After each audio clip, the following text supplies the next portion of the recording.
তো বিষয় হচ্ছে আমরা কিন্তু দেখতে দেখতেই পাটুল 0 পয়েন্টের কাছাকাছি চলে আসছি। এই যে একটু দূরে দেখা যাচ্ছে 0 পয়েন্ট।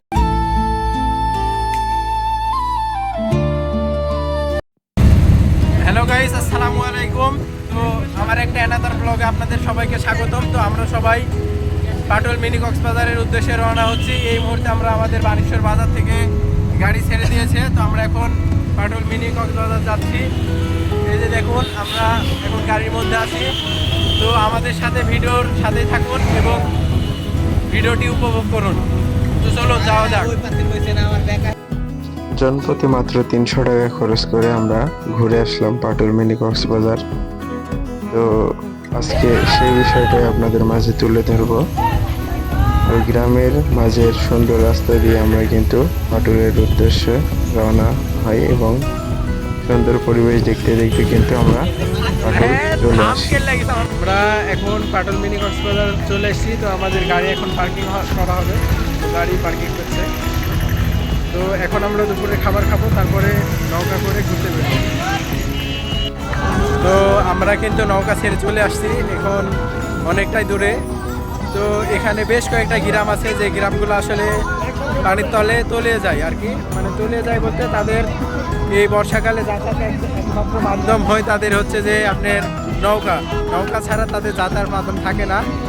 তো ইতিমধ্যেই কিন্তু আমরা একটা গ্রামের মধ্যে চলে আসছি। এই যে আমার সামনে সেই গ্রামটা এখন আছে, আমি আপনাদেরকে দেখাই। দেখেন, একবারে ছবির মতো সুন্দর কিন্তু গ্রামগুলো।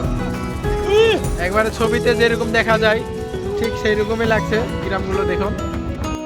তো আমরা 30 জন গেছিলাম হচ্ছে যে দুইটা সিএনজি বা ইমা যেটা বলে সেটা, সেই গাড়ি নিয়ে।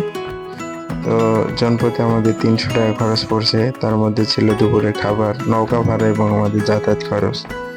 তো 300 টাকার মধ্যেই কিন্তু আমরা ঘুরে আসছি। তো আপনারাও যদি চান তাহলে আসতে পারেন পাটুল মিনি কক্সবাজার থেকে। তো আমরা একবারে গ্রামের কাছে চলে আসছি, দেখতে পাচ্ছেন আমাদের কত কাছে গ্রাম।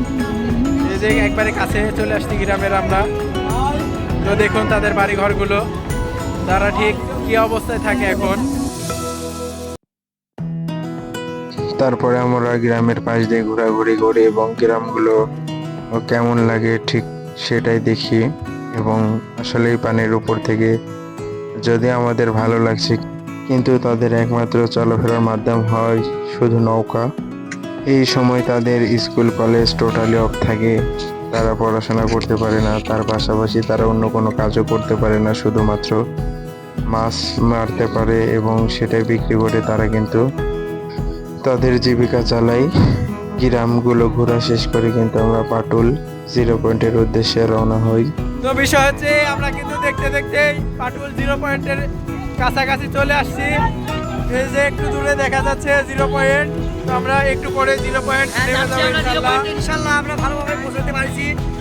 তো দেখতে দেখতে কিন্তু আমরা 0 পয়েন্ট চলে আসছি। এই যে দেখেন 0 পয়েন্ট।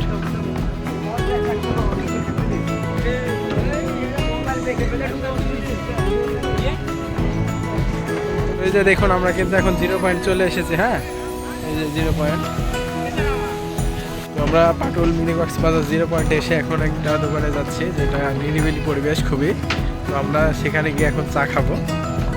তো এতক্ষণ গোসল করছিলাম, আনন্দ করছিলাম, এখন গিয়ে চা খাবো। এই যে দোকান একবারে নিরিবিলি পরিবেশে এখন চা খাবো।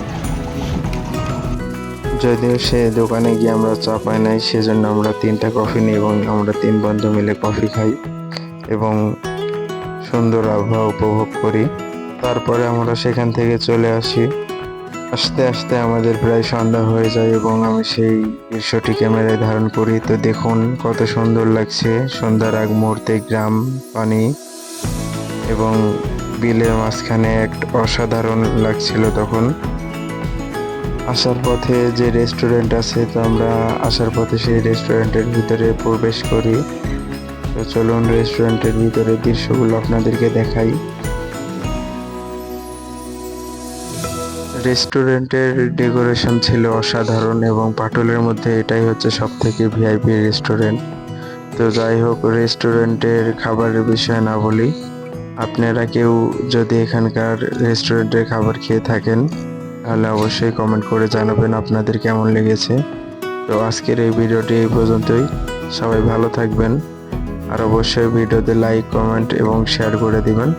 দেখা হবে আবার পরবর্তী ভিডিওতে। আল্লাহ হাফেজ।